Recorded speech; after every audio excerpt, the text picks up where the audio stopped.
Hello everyone, I am Anjali Gugnani. आज की इस वीडियो में हम डिस्कस करेंगे क्वाड्रेटिक इक्वेशन चैप्टर को। ये चैप्टर आपके आगे आने वाले सारे चैप्टर्स में यूज होने वाला है। इसी एक वीडियो में हम इस पूरे चैप्टर को कवर करेंगे, सारे टॉपिक्स इसके कवर करेंगे और आपके कॉन्सेप्ट्स होंगे पूरे क्लियर। हम इसमें एग्जाम्पल्स भी लेंगे और आपके सारे कॉन्सेप्ट्स को क्लियर करेंगे। So watch the video till the end. ये एक बहुत छोटा सा चैप्टर है, सिर्फ इसमें आपको दो मेथड्स यूज करने हैं। क्वाड्रेटिक इक्वेशन क्या होती है इसको हम देखेंगे, उसकी स्टैंडर्ड फॉर्म क्या होती है, उसको सॉल्व कैसे करते हैं। क्वाड्रेटिक इक्वेशन चैप्टर है तो ऑब्वियसली क्वाड्रेटिक इक्वेशन को सॉल्व करने के लिए होगा। तो क्वाड्रेटिक इक्वेशन को सॉल्व कैसे किया जाता है, दो मेथड्स हम इसमें यूज करते हैं, factorization method and quadratic formula method.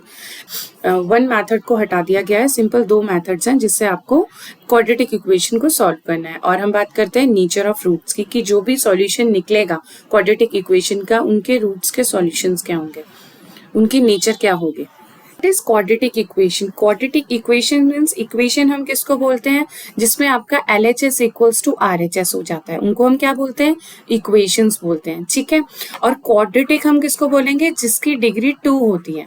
Means उस इक्वेशंस में जिनमें हाईएस्ट डिग्री क्या आएगी, 2 आएगी, वो सारी इक्वेशंस क्या होती हैं, क्वाड्रेटिक इक्वेशंस होती हैं। जैसे कि x² + 4, ठीक है, तो इसकी डिग्री क्या है, 2 है, डिग्री हो गई 2, तो मीन्स ये क्या होगा, ये क्वाड्रेटिक इक्वेशन है। ठीक है, और एग्जांपल्स हम देखें, जैसे कि x² -2x + 5x 5 = 0, तो ये क्या हो गई, एक क्वाड्रेटिक इक्वेशन हो गई जिसकी डिग्री 2 होती है।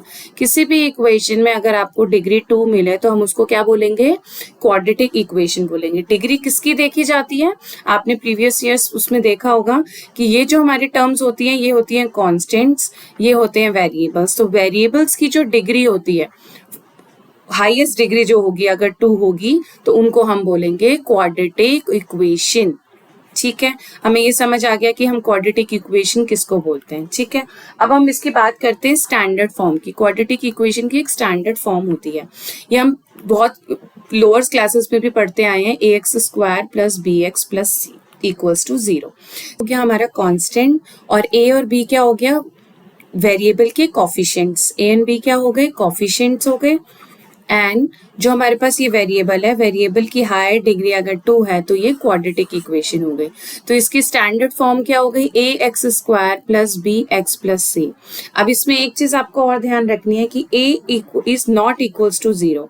a क्यों नहीं होना चाहिए नॉट इक्वल्स टू 0, अगर हम इसको 0 कर देंगे तो ये क्वाड्रेटिक इक्वेशन रहेगी ही नहीं, ये क्या रह जाएगा, bx + c हो जाएगा। So it's not a quadratic equation.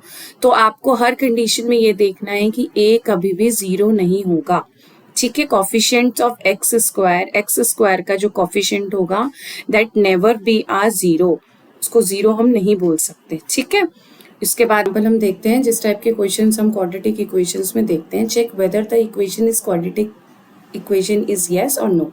ठीक है, तो ये एक एग्जांपल है हमारे पास, x² -2x = -2 एंड ब्रैकेट में है 3 - x। ठीक है, तब हम इसको चेक करते हैं। चेक कैसे करेंगे, इसको हम सॉल्व करेंगे। x² -2x और इक्वल में क्या हो जाएगा, 3 × 2 = 6, minus minus plus and 2x। ठीक है, तो x² -2x, इसको जब हम लेफ्ट साइड में ले आएंगे, 6 - 2x = 0। x² -4x -6 = 0। अब ये क्या है इक्वेशन, देखिए इसमें क्या है, हाईएस्ट डिग्री क्या है कोफिशिएंट की, x² यानी 2, डिग्री हो गई 2, और ये 2 डिग्री पॉलिनोमियल हो गया, 2 डिग्री पॉलिनोमियल हो गया एंड क्वाड्रेटिक इक्वेशन हो गई। इसको हम क्या बोलते हैं, क्वाड्रेटिक इक्वेशन। इस टाइप के क्वेश्चंस भी आपको एनसीईआरटी में मिलेंगे कि इक्वेशंस को देख के आइडेंटिफाई करिए कि वो क्वाड्रेटिक इक्वेशन है या नहीं। ठीक है, नेक्स्ट हम देखेंगे कि इनके कौन कौन से मेथड्स हैं क्वाड्रेटिक इक्वेशन को सॉल्व करने के, factorization method and quadratic formula method. अब ये दोनों मेथड्स को कैसे यूज किया जाता है वो हम यूज करते हैं एक एग्जाम्पल को देख के। ठीक है, एग्जाम्पल लेते हैं हम फैक्टराइजेशन मेथड का। x² -3x -10 = 0। ठीक है, ये हमारे पास एक क्वाड्रेटिक इक्वेशन है। इसको कैसे करेंगे, फैक्टराइजेशन में क्या होता है, हमें मिडिल टर्म स्प्लिट करनी होती है, मिडिल टर्म स्प्लिट करते हैं। ठीक है, मिडिल टर्म को कैसे स्प्लिट करेंगे, मीन्स इसको जब हम इससे मल्टीप्लाई करेंगे, यहाँ पे कॉफिशिएंट क्या है, यहाँ पे हम कॉफिशिएंट लेंगे 1। ठीक है, तो 10 होना चाहिए, मीन्स मल्टीप्लाई करके तो 10 आना चाहिए एंड प्लस या माइनस करके हमारे पास 3 आना चाहिए। तो कौन सा होगा, मीन्स 5 इंटू 2, 5 टू सा क्या होता है 10 होता है एंड 5 माइनस 2 इक्वल्स टू 3। ठीक है, इसको लिखेंगे कैसे, इक्वल्स टू एक्स स्क्वायर, हमें क्या चाहिए माइनस में चाहिए, मीन्स कोई भी जो बड़ा नंबर लेंगे वो हमारे पास माइनस में होना चाहिए, means minus of x plus of 2x minus of 10। ठीक है, इक्वल्स टू 0। ठीक है जी, इसके बाद क्या करेंगे, x कॉमन आ जाएगा, x minus 5 plus of 2 and x minus 5 equals to 0। ठीक है, प्लस माइनस माइनस हो गया और माइनस क्या होगा, 5x minus of 2x is 3। This implies x plus 2 and x minus 5 equals to 0। तो x की हमारे पास कौन कौन सी वैल्यूज आ गई, -2 एंड x इक्वल्स टू 5। हम क्या लिखेंगे इसमें, रिक्वायर्ड रूट्स आर -2 एंड 5 में। ठीक है, फैक्टराइजेशन से हमने क्या देख लिया कि रिक्वायर्ड रूट्स हमारे निकल गए -2 एंड 5, ये हो गया सिंपल सा, हमने मिडिल टर्म को स्प्लिट किया और फर्स्ट मेथड यूज हुआ factorization method. Quadratic formula method, quadratic formula होता है हमारे पास, जो हमारी स्टैंडर्ड फॉर्म होती है ax square plus b x plus c equals to 0। तो क्वाड्रेटिक फॉर्मूला है इसमें minus B plus minus root of B square minus 4ac upon 2a। अब ये एक्चुअल में होता क्या है, इसमें क्या है, इसके सॉल्यूशन को करने का एक इजी फॉर्मूला दे रखा है आपको। बी स्क्वायर क्या है, बी ए सी, आप इसमें जो भी देख रहे हैं सारे क्या है, इसमें वेरिएबल्स के कॉफिशिएंट। क्या हो गया, ए क्या हो गया, coefficient of x square, x square का कॉफिशिएंट है, बी क्या है, एक्स का कॉफिशिएंट है, और ये क्या है, कांस्टेंट हो गया। ठीक है, अभी हमने क्या देखा कि फैक्टराइजेशन मेथड से हम दो रूट्स को कैसे निकाल सकते हैं। हम इसी एग्जांपल को सॉल्व करेंगे क्वाड्रेटिक मेथड से, कि क्वाड्रेटिक फॉर्मूला मेथड लगा के इसी एग्जांपल में हम कैसे रूट्स निकाल सकते हैं। क्वाड्रेटिक फॉर्मूला क्या होता है, minus B plus minus root of B square minus 4ac upon 2a। ठीक है, स्टैंडर्ड फॉर्म क्या होती है इसकी, a x square plus b x plus c. मैं स्टैंडर्ड फॉर्म क्यों आपको बता रही हूँ, स्टैंडर्ड फॉर्म इसलिए रिक्वायर्ड है कि जहाँ पे हमारे पास माइनस गिवन है हम उसमें माइनस लेंगे, क्योंकि स्टैंडर्ड फॉर्म में क्या होता है, plus of B x and plus of C. ठीक है, अब इसमें यही वैल्यूज को अब हम पुट करेंगे। अब इसमें b की वैल्यू क्या होगी, b क्या है हमारे पास, -3। ठीक है, -3, लेकिन ऑलरेडी b में माइनस है तो ब्रैकेट से बाहर क्या होगा, माइनस। पहले हम लेंगे प्लस वाली टर्म, फिर हम लेंगे माइनस वाली टर्म। तो यहाँ आएगा plus root of b is -3, that is -3 का होल स्क्वायर माइनस ऑफ 4। अब इसमें a क्या है, कॉफिशिएंट ऑफ x स्क्वायर तो 1 है, तो 1 आ जाएगा। c की वैल्यू है -10, -10 क्यों आई, क्योंकि स्टैंडर्ड फॉर्म में हमारे पास क्या है, प्लस ऑफ c, और इसमें एग्जाम्पल में क्या है, -10, तो यहाँ पे आएगा -10 अपॉन 2 इंटू ए क्या है, 1 है।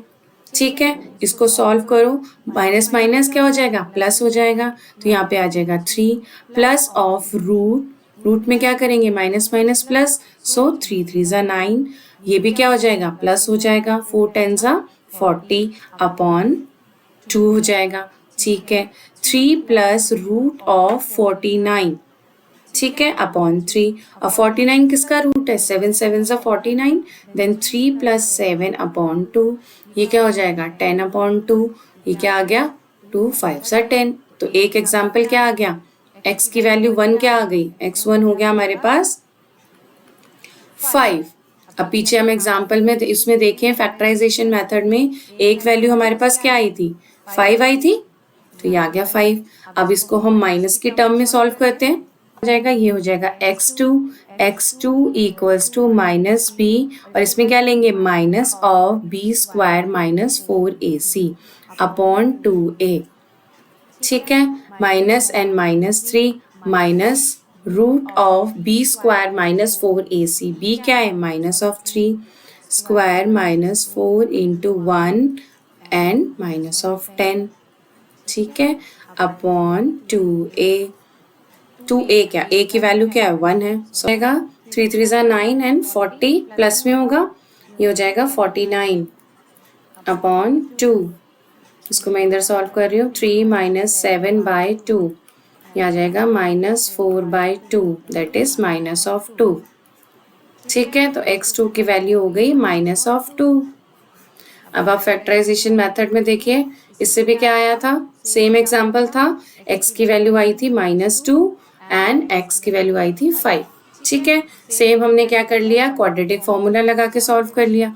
क्वाड्रेटिक फॉर्मूला से भी x की वैल्यू क्या क्या आ गई, -2 एंड 5। ठीक है, अब हम नेक्स्ट इसमें क्या देखेंगे कि nature of roots. Roots means जो हम d निकाल रहे हैं, डिस्क्रिमिनेंट, अगर इसका ग्रेटर देन 0 आता है तो हम उसको बोलेंगे two distinct real roots. Means उसके जो रूट्स आएंगे वो हम डिटर्मिनेंट से ही देख सकते हैं, आइडेंटिफाई कर सकते हैं कि उसके रूट्स कैसे आएंगे। अगर d इक्वल्स टू 0 होता है तो equal roots and d less than 0 is no real roots. तो इसको भी हम सेम एग्जाम्पल से सॉल्व करते हैं। ठीक है, सेम एग्जाम्पल से आपको दिखाती हूँ कि कैसे सॉल्व किया जाता है। तो एग्जाम्पल है x² minus 3x minus 10 equals to 0, ये एग्जाम्पल था। अब हम इसमें पहले निकालेंगे b² माइनस 4ac, यानी डिस्क्रिमिनेंट की वैल्यू निकालनी है। डिस्क्रिमिनेंट की वैल्यू कैसे निकलेगी, b is 3² minus 4 1 and minus of 10। ठीक है, 3 3 ज़ा 9 एंड ये भी हो जाएगा प्लस में 40, यानी 49 हो गई इसकी डिस्क्रिमिनेंट की वैल्यू। ठीक है, अब डिस्क्रिमिनेंट क्या है हमारे पास, d हो गया equals to 49 b² minus 4ac जो निकला था। अब ये क्या है, ये ग्रेटर देन 0 है, 0 से बड़ा है, तो इसके हमारे पास क्या निकले थे, टू डिस्टिंक्ट रियल रूट्स निकले थे, रियल रूट्स। ठीक है, दो रियल रूट्स निकले थे जो हमने देख लिया, x की वैल्यू 5 एंड -2। ठीक है, तो डायरेक्ट आप क्वाड्रेटिक पॉलिनोमियल को देख के भी उसकी डिस्क्रिमिनेंट की वैल्यू निकाल सकते हैं। एक और एग्जांपल से मैं आपको बताती हूँ, इसमें एक और एग्जांपल लेते हैं। तो d equals to b² minus 4ac। ठीक है, निकालो अब इसमें आंसर, -3 का होल स्क्वायर, b क्या है -3 -4 a एंड 5। ठीक है, 3 3 ज़ा 9 माइनस ऑफ 5 2 ज़ा 10 एंड इंटू 4 क्या हो जाएगा 40, तो हो जाएगा -31। -31 आ गया इज लेसर देन 0, यानी नेगेटिव हो गई इसकी वैल्यू। तो इसमें क्या लिखेंगे, the equation has no real roots. Equation के कोई भी रियल रूट्स नहीं निकलेंगे क्योंकि डिस्क्रिमिनेंट की वैल्यू हो गई -31, that is lesser than 0। Okay, lesser than 0, तो नेचर ऑफ रूट्स आप इसमें ऐसे निकालेंगे। बहुत इजी चैप्टर है, बहुत छोटा सा चैप्टर है, सिंपल दो मेथड्स आपको देखने हैं, quadratic formula method and factorization method. Factorization method में क्या करते हैं, मिडिल टर्म स्प्लिट करते हैं, और क्वाड्रेटिक फॉर्मूला में हम प्रॉपर एक फॉर्मूला लगाते हैं और डिस्क्रिमिनेंट की वैल्यू निकालते हैं, जिसमें जितनी आप क्वेश्चंस की इसमें प्रैक्टिस करेंगे उतना ये इजीली चैप्टर आपको सॉल्व हो जाएगा, और ये आगे आने वाले आपके कई चैप्टर्स में यूज होगा। सो आई होप ये वीडियो आपको अच्छी लगी होगी, आपके कॉन्सेप्ट अच्छे से क्लियर होंगे। Thanks for watching students.